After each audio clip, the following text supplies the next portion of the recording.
Et c'est parti pour ce nouvel Innovation Meetup à la rencontre de ceux, et là en l'occurrence, qui changent le monde. On va le voir dans un instant avec une technologie au service d'une maladie chronique bien connue de beaucoup de Français et même à travers le monde.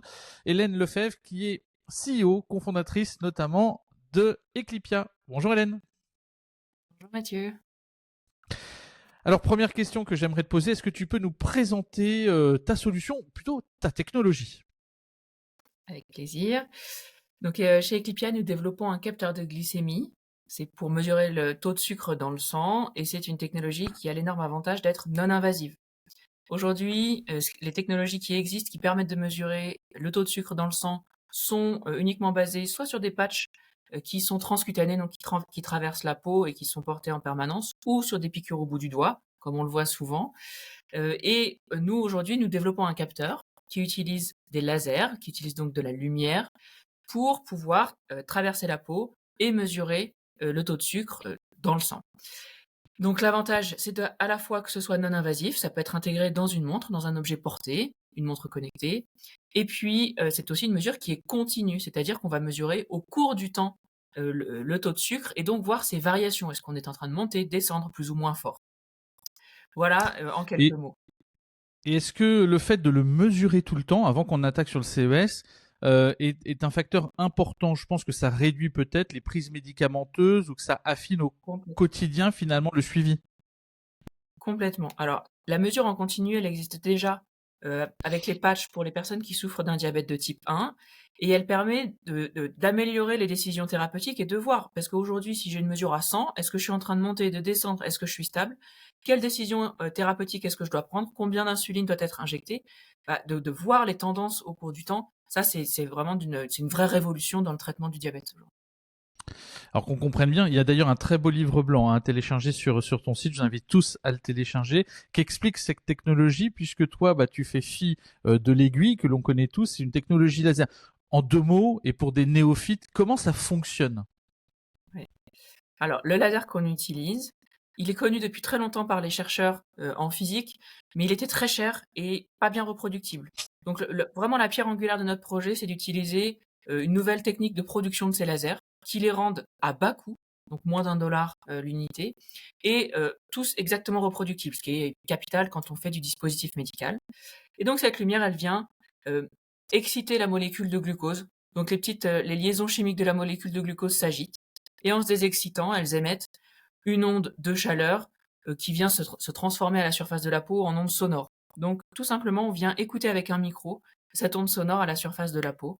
Et donc, on écoute le bruit du glucose dans le corps. Ça nous permet de le relier quantitativement.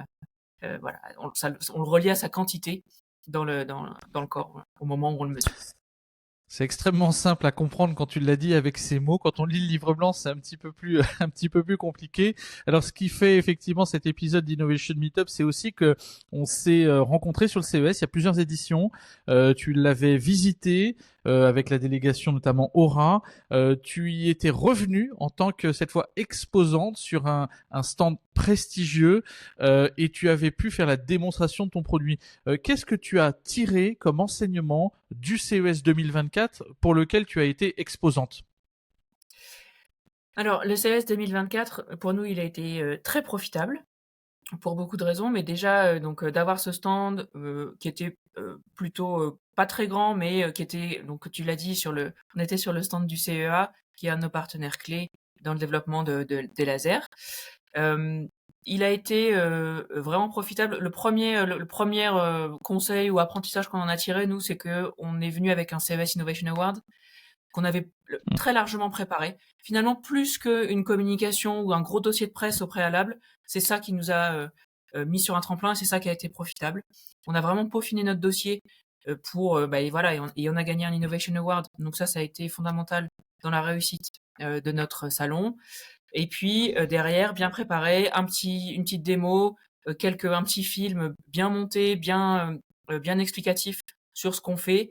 Et puis voilà, quelques tips and tricks, hein, les astuces sur comment est-ce qu'on gère le salon au moment du rush, sur le stand, comment est-ce qu'on sélectionne les gens à qui on a envie de parler, on laisse pas passer celui dont on a vu que le badge était d'une entreprise qui nous intéressait. Voilà, Mhm. on se passait, on était deux. Ça aussi, c'était fondamental. On se passait les gens en disant tiens, attends, ça c'est important, toi tu le prends, hop. Voilà, et on a aussi appris à couper court à des discussions qui parfois sont un peu longues, mais dont on sait qu'elles vont mener nulle part. Donc ça veut dire qu'il y a un choix, une priorisation à mener, et ça c'est important de l'entendre pour toutes les startups qui viennent présenter, plus encore sur le Recapar, qui est une zone extrêmement dense avec énormément de visiteurs. Ça donne combien de pitchs à peu près par jour? Je sais pas si tu les avais calculés, mais de mémoire c'était beaucoup. Ah ouais, j'ai pas compté le nombre de pitchs, mais on est rentré avec plus d'une centaine, voire je pense que c'est 200 cartes de visite. Donc ça veut dire qu'on l'a fait au moins ces 200 fois. Mais non, on a pitché un nombre de fois incroyable par jour. Oh, il y a quand même quelques creux, hein, quelques moments de répit. D'être deux aussi, ça permet d'alterner. Il y en a toujours un sur le stand sur toute la durée d'ouverture du salon. Et puis oui, on priorise les gens auxquels on parle, mais on méprise personne. Parce que un tel, il paye peut-être pas trop de mine, mais il est peut-être le cousin de machin qui lui va nous intéresser beaucoup. Donc il y a surtout pas de mépris dans les gens auxquels on pitch. On donne le même pitch à tout le monde, mais il y en a quand même évidemment qu'on fait pas Avec forcément qui tu accordes attendre plus de ou temps que moins de temps, mais ça c'est la guerre des 24 heures de grand classique de Google, mais c'est aussi et surtout celle des 9 heures de l'ouverture du floor sur lequel avec les milliers de contacts, on doit naturellement prioriser le temps alloué à chaque personne, et c'est parfaitement compréhensible. Si tu devais te projeter dans un futur CES, quel conseil tu donnerais? Est-ce que vraiment tu fais l'arbitrage et tu le soulignes entre les awards d'un côté et de la RP de l'autre? Est-ce que c'est complémentaire? Est-ce que tu mets plus sur la forme et le fond? Est-ce que c'est un équilibre? C'est quoi les 2 ou 3 enseignements clés que tu donneras en termes de conseils pour bien préparer et capitaliser sur son CES? alors déjà, tu vois, le premier conseil que je donnerais, c'est à des gens qui l'ont jamais fait ou qui le font pour la première fois. Tu l'as souligné en introduction, nous, on est venu une première année en n'étant pas exposant, en étant purement visiteur. Ça a été super profitable pour nous que de voir le CES, d'apprendre à naviguer dedans, de voir comment, de se benchmarker finalement avec les gens qui exposaient cette première année. Ça, c'est vraiment le meilleur conseil que je puisse donner, c'est si vous avez les moyens, faites-le une première année à blanc ou pour des rendez-vous. Alors nous, on avait aussi des rendez-vous cette première année-là avec des gros industriels, mais voilà, comme ça, on apprend à naviguer et quand on y va en tant qu'exposant, on s'est enlevé toute une partie de stress. On sait comment ça se passe, on a vu comment les autres se présentaient, on apprend à se démarquer, c'est fondamental. Ça, c'est le premier conseil. Le deuxième, nous, par faute de moyens, l'année dernière, on n'avait pas mis en place un gros dossier RP. On a tout misé sur l'Innovation Award et ça a été profitable. Donc, bah oui, on est une start-up. Parfois, on n'a pas moyen on n'a pas les moyens pour se mettre, bah voilà, avoir cette grosse communication préalable. Bah, c'est pas grave, faut faire avec les moyens du bord et l'Innovation Award, c'est vraiment hyper rentable. Donc ça, c'est super. Et puis ensuite, évidemment, essayer de rebondir sur le CES, battre le fer tant qu'il est chaud. Donc, bah moi, à l'aéroport, hein, au retour, déjà j'étais en train de trier les cartes de visite, relancer des mails, prévoir les rendez-vous sur le mois qui a suivi.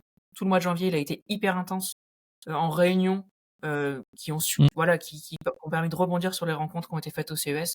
Et puis voilà, être capable de pas lâcher, de rendre ça profitable par la suite. C'est Une vraiment avant, pendant, préparation après. Une préparation, avant, pendant, après, ce que j'allais dire, c'est effectivement une optimisation du temps pendant, et puis surtout l'Ironman qui commence finalement à la fin du Ah ouais. CES, parce que c'est celui sur lequel on va capitaliser dans le temps, et tu le soulignes, être tout de suite dans l'action. En tout cas, c'est quelque chose qui est clé. Eh bien, écoute, merci Hélène. Je rappelle que tu es la fondatrice d'Eclipia, une solution non invasive pour identifier, vous l'aurez compris, les sujets autour du diabète. Une énergie folle dans un projet deep tech, pas facile à comprendre tout le temps quand on arrive et qu'on se fait pitcher des choses compliquées, mais c'est par ces solutions qu'on arrive aussi à changer le monde. Donc merci pour tous ces échanges, et puis on se retrouve très vite, alors pas sur 2025, mais j'espère avec grand plaisir sur d'autres événements et peut-être même le CES 2026. Merci Hélène. Ah ouais. Merci Mathieu.